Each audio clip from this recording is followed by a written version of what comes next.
ಎಲ್ಲೆಲ್ಲೂ ಹಬ್ಬ ಹಬ್ಬ ಬಂತು ಯುಗಾದಿ ಹಬ್ಬ ಈ ಸಂಬಂಧ ಬೆಸೆದ ಹಬ್ಬ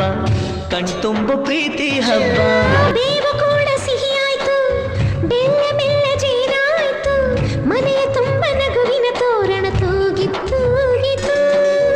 ಚಿಂತೆ ನೋವು ಹಗುರಾಯ್ತು ಸುಗ್ಗಿ ಸಿರಿಯ ಮಳೆಯಾಯ್ತು ಮನದ ತುಂಬ ಹರುಷದ ಹೂರಣ ಆಹಾ ಮೂಡಿತು